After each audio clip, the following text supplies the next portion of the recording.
These are the 12 factors that create the chiropractic assistant warrior. And that's what you want. You want a warrior. You want to develop a warrior. Now, you're not going to hire a warrior. They're not going to come in like this. Matter of fact, I preferred employees that had never been to a chiropractor before, so I could train them and they weren't mistrained. So, but it all starts here. So number one is the personality profile. You've got to be highly aware of the relativeness of the personality relative to the job function. That's the first mistake you'll make. Hiring somebody who naturally doesn't have the ability to do what the job requires. In a typical example I give all the time is a low confrontation person, and you try to make them do marketing. Well, marketing is not low confrontation. And so it won't work. You don't even want to get started down that road. It's not something you're going to have time to change because they are who they are. We are who we are. We've been imprinted. Now we can all change, but you never want to put as an employer, you never want to be the person responsible for changing somebody. The time and effort it takes will drive you crazy. And a lot of times they don't even want to change anyway. So you got to learn to pick the right person, the right personality to start with for the right job. Okay, now we get into personal motivational need. Now everybody's got different motivations, but we always want to tie into, especially the job. We want this job to be where the person needs it. They need to work for their family needs. One of the worst things you're going to do is get somebody who doesn't need to work. You're going to have trouble with that employee. So you want somebody who has to work, and it's a secondary income, not a primary income. The chiropractic profession, jobs of the typical chiropractic office, front desk, therapy, insurance person, none of them are primary income jobs. None of them. They're secondary income jobs. They're blue collar, secondary income jobs. So you shouldn't be dealing with any college kids and any primary income issues. It should be secondary income that's needed. Background. What's the most important part that we look for in the background? It's not their skills. It's did they show responsibility and their attitude? I would say the number one thing that you can get wrong when you hire an employee is picking somebody with a bad attitude. You can't change that. So learning how to interview people and assess their attitudes.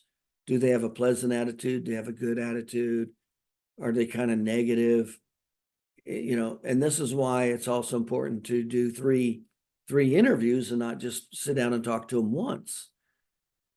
So, and then it's easy to check responsibility on their resume. Were they responsible for time, for people or money in their background with their resume? That's easy. And it's also easy to call their past employer. And a lot of times they won't tell you specifics, but we only ask one question. Would you hire them back? That's the question we ask. Well, good employees will always hire back. People that we don't think too much about, we won't hire back. That's the number one question to always ask their previous employer. Hey, I'm interviewing so-and-so for a job. Just curious, would you hire her back? If you had a job opening, would you hire her back? That's the number one question. They go, no, that tells you a lot right there. I got a good employee, I'm hiring them back. So responsibility, you can find out in their resume. Attitude, you really have to talk to them multiple times to get a feel and learn how to decipher whether somebody has a good attitude or not. I personally have found that doctors hire employees with similar attitudes. If I got a doctor that's kind of has a negative attitude, he usually has negative staff member attitudes also. That's what I found. It's just like attracts like. You gotta make sure you teach them the 4 stages of training. They have to know the psychology of the 4 stages of training. This is going to solve a lot of problems when they understand personality profiles, not their strengths and weaknesses, but the other staff members' strengths and weaknesses. 4 stages of training. This solves a lot of problems, is what it does. I used to tell my staff all the time when they'd make a mistake, I'd go, well, you're just in a state of conscious incompetence. You know about it, you just don't know how to do it yet. Or I'd go, well, you're just in a state of conscious competence. You know how to do it, you're just not real good at it yet. And they knew what I was talking about. And they go, okay, the ultimate goal is to get to unconscious competence. So everybody knew where they were at with their job function relative to the stages of training. Job responsibilities. This is huge. Everybody wants to know what's important to them and what's going to get them fired. So many doctors don't even have primary, secondary, or tertiary responsibilities, and the staff member doesn't have a clue of what's more important and what's least important and what's going to get her in trouble or get her fired. That creates a tremendous amount of insecurity and uncertainty. You never want to do that.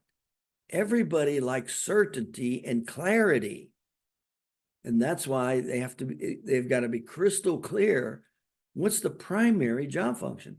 This is the number 1 reason you get hired. It's the number 1 reason you'll get fired. Everybody has to know that. And then what are secondary responsibilities? And then what are tertiary? So they should know.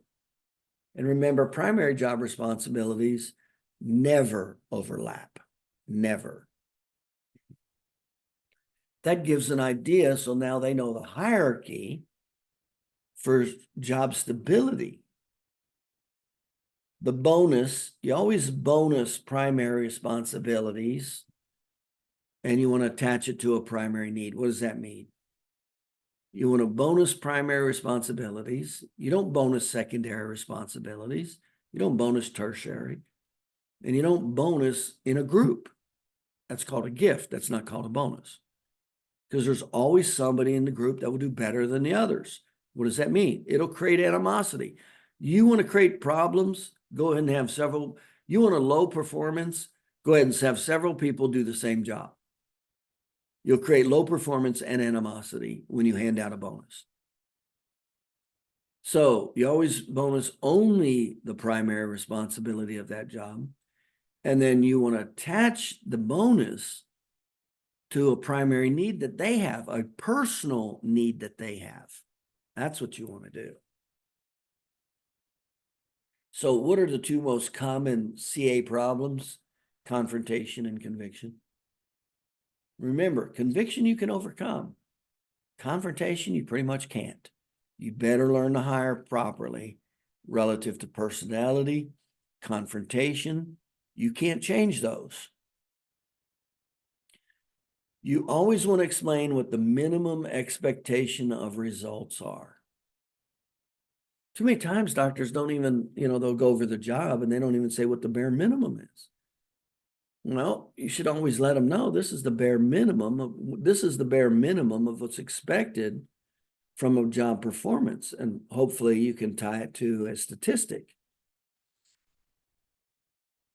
But you always have what's called the bare minimum expectation of results.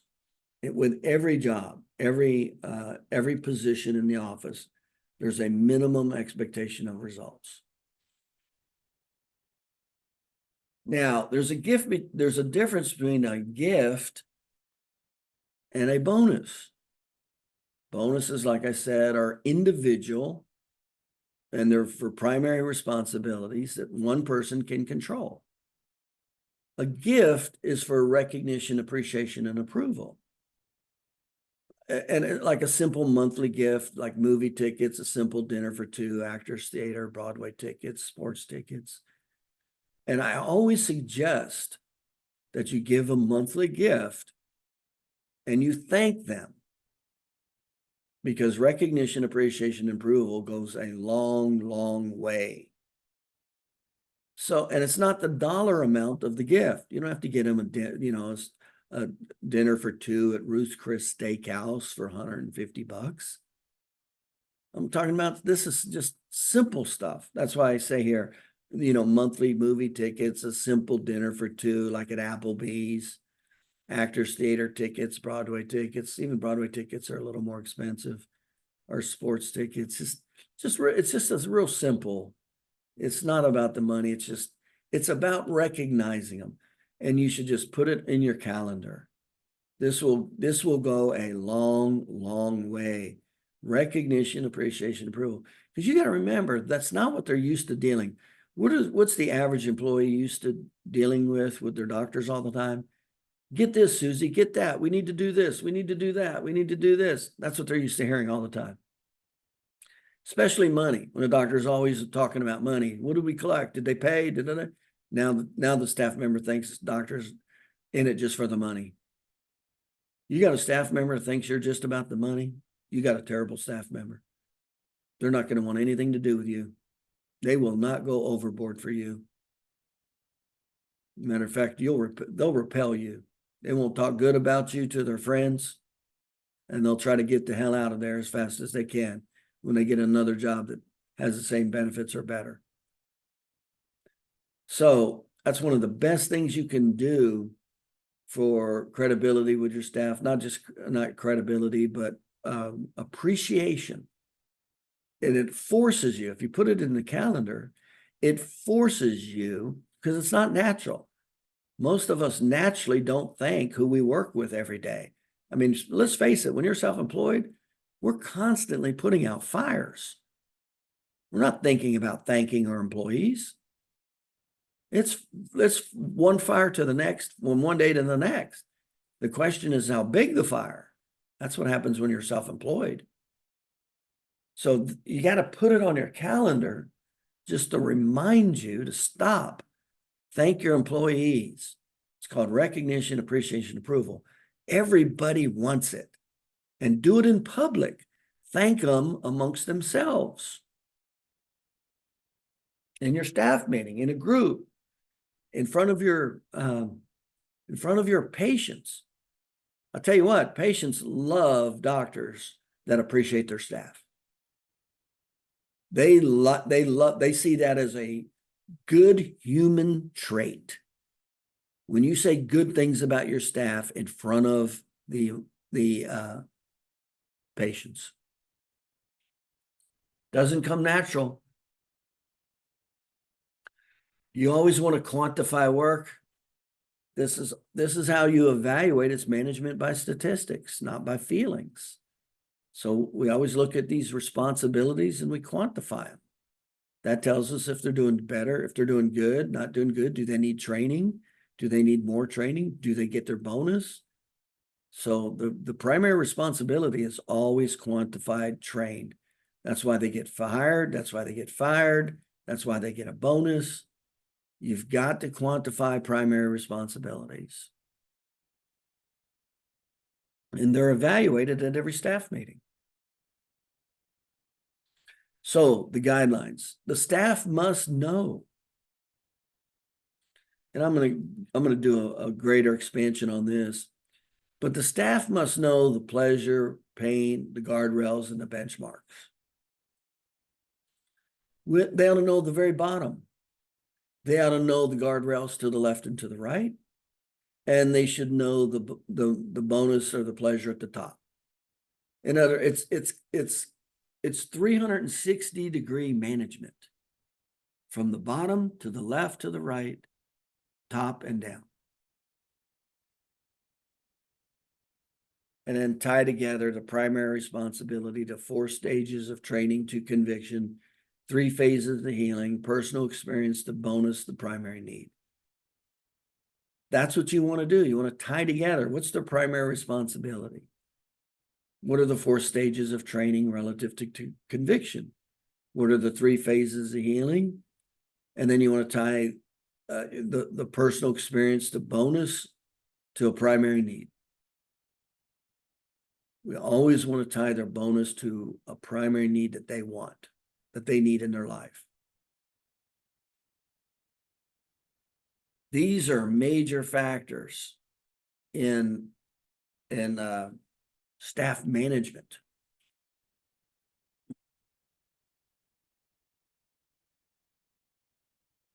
And let's touch on the 4 stages of learning and training in greater detail.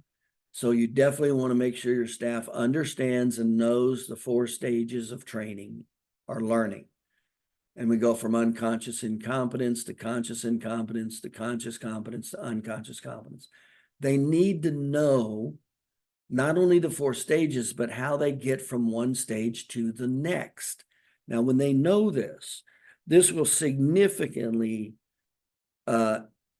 make training much easier. And I pointed out when I'm training it, I go, hey, we're just in a state right now, where are we at in the cycle? I pointed out to them, I said, we're in a state of unconscious incompetence. So let's just cover this and get to the next stage. Or I'll go, okay, we're in a state of conscious incompetence. What do we need to do to get to the next stage of unconscious competence or to conscious competence? See, they should know this. You should be training this. Makes it so much easier. So remember, to get from unconscious incompetence to conscious incompetence, that's books, seminars, tapes, videos. Okay. That's just being aware of the information. That doesn't mean that doesn't mean you have the ability to do anything. It just means you're aware of it. That's what takes you to conscious incompetence. So now you're just aware of it. So if we teach them how to get a referral, how to answer the phone, how to overcome phone obstacles, okay, all of them, every time you teach them, they're going through. You've got to make them aware. You're going through 4 stages with the ultimate goal, getting to unconscious competence. So it starts with the introduction of the material. That gets them to conscious incompetence. Okay, so now we know what we don't know.